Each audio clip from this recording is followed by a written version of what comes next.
बहुजन आघाडी महिला जिल्हा कमिटीच्या वतीनं स्त्री मुक्ती दिन उत्साहात साजरा। 25 डिसेंबर मनुस्मृती दहन दिन हाच खरा विजय दिन म्हणून गेल्या 29 वर्षांपासून आदरणीय नेते बाळासाहेब आंबेडकर यांच्या नेतृत्वात महाराष्ट्रभर साजरा होत असतो।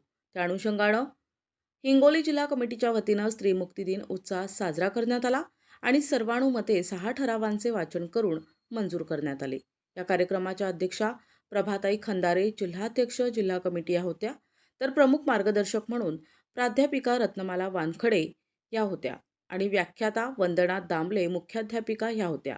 तसेच प्रमुख पाहुणे अनिल कांबळे जिल्हाध्यक्ष वंब आघाडी, मुकुंद करवंदे जिल्हाध्यक्ष माथाडी कामगार आघाडी, भास्कर गवळी तालुका कार्याध्यक्ष, ॲडव्होकेट रणधीर तेलगोटे, ज्येष्ठ नेते सखाराम काळे, सिद्धार्थ खंदारे, पुष्पाताई उंबारे, नंदा येंगडे, धायजे मॅडम, उमा कांबळे, रमा गायवासरे, लाटेताई औंढा येथून कौशल्याताई मुळे, सविता मुळे तर बहुसंख्येनं महिला वर्ग उपस्थित होता।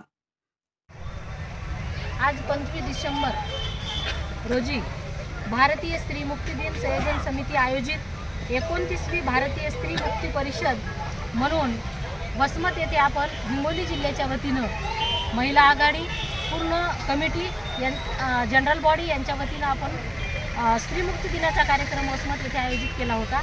आणि या परिषदेमध्ये जे काही आज ठराव घेण्यात आले आणि जी आम्ही चातुर्वर्णी व्यवस्था इथं म्हणजे 4 मडके करून फोडली आणि अमित शहा जे वक्तव्य त्यांनी संसदमध्ये केलं त्या विधानाचाही आम्ही इथं जाहीर निषेध करतो आणि अमित शहानी त्या पदाचा राजीनामा द्यावा आणि असं आम्ही जाहीर करतो। आज जे या परिषदेमध्ये ठराव घेण्यात आले, ठराव नंबर 1, 25 डिसेंबर मनुस्मृती दहन दिवस हा भारतीय स्त्री मुक्ती दिन म्हणून साजरा करावा।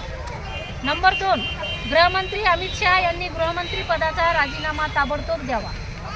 नंबर 3, परभणी येथे संविधानाचे शिल्प फोडण्याच्या घटनेचा भारतीय स्त्री मुक्ती दिन परिषद तीव्र निषेध करत आहे। नंबर 4, महिलांचा सन्मान, सुरक्षितता आणि सक्षमीकरण या उद्देशानेच महिलांसाठी योजना आखल्या पाहिजेत। नंबर 5, भाजप सरकारने आणलेल्या एक देश एक निवडणूक पद्धतीला आम्ही विरोध करतो।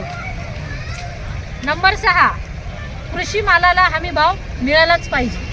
या पद्धतीने आजच्या बहुजन परिषदेमध्ये ठराव मान्य झालेले आहेत आणि या पद्धतीने आज महिला आघाडींची जास्तीत जास्त संख्या उपस्थित राहून महिला आघाडीच्या माध्यमातून हा कार्यक्रम आपण व्यवस्थितरित्या सर्वांच्या सहकार्यातून आपण पार पडला, त्याबद्दल मी सर्वांचे आभारी आहे। धन्यवाद। जय हिंद। प्रतिनिधी नंदू परदेशी, NTV न्यूज मराठी, वसमत, हिंगोली।